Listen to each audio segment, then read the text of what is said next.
Some buildings are cursed by tragedy, some by history.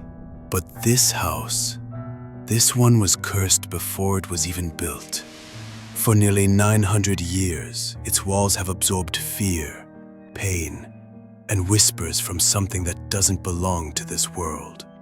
They say something ancient sleeps inside these walls, and when you enter, it wakes up. This is the Ancient Ram Inn, England's most haunted home. Not just haunted, but saturated in evil.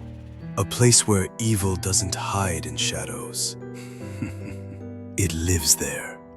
Built in 1145 in the quiet village of Wotton-under-Edge, the Ancient Ram Inn is older than most countries. It was meant to house priests and masons, holy men, godly men. But the land beneath was already claimed by blood. Long before Christianity, this land belonged to the old gods, worshipped in secrecy, fed with offerings no one dares speak of now. Human sacrifices, animal mutilations, blood rituals to summon power, or worse, protection. And beneath the floor run two ley lines, invisible rivers of spiritual energy that amplify the supernatural. One of them runs through Stonehenge, a place of mystic importance. The other cuts through the heart of this home. Spiritualists say it's a convergence point, a portal perhaps, a gate that should have stayed shut. In the 1960s, John Humphre, a simple man looking for a restoration project, purchased the inn. What he found instead was a living nightmare. While working beneath the stairs, he uncovered bones, small bones, bones of children.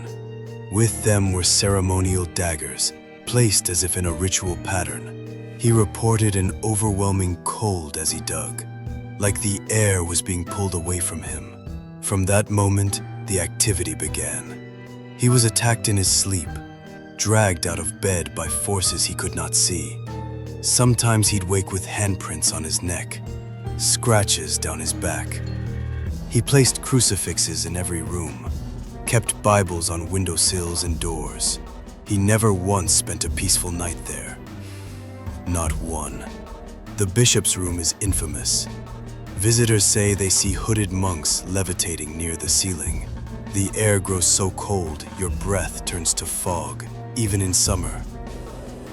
One man spent less than 5 minutes inside before vomiting and running outside. Eyes wide, they were watching me.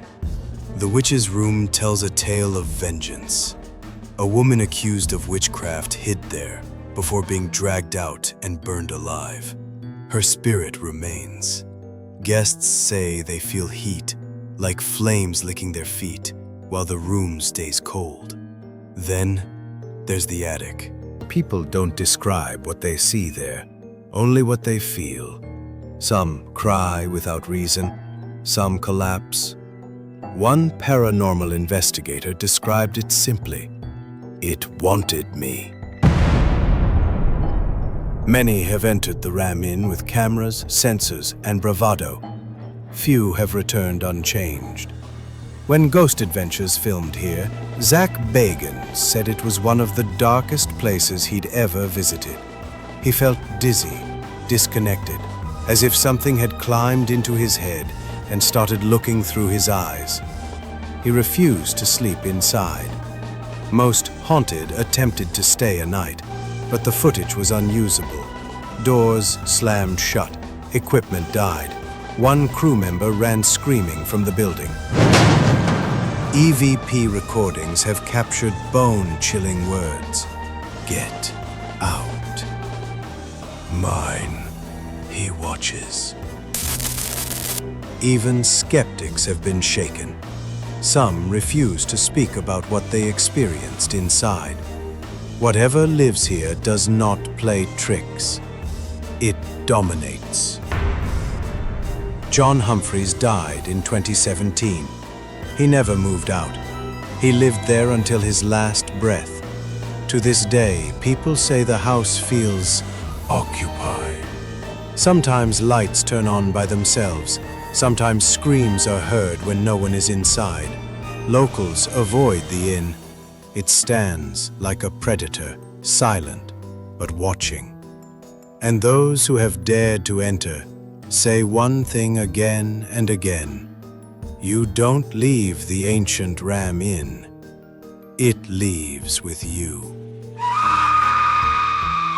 So if you ever find yourself in Gloucestershire and you pass a crumbling old house by the road, don't look inside, don't knock, and whatever you do, don't go in.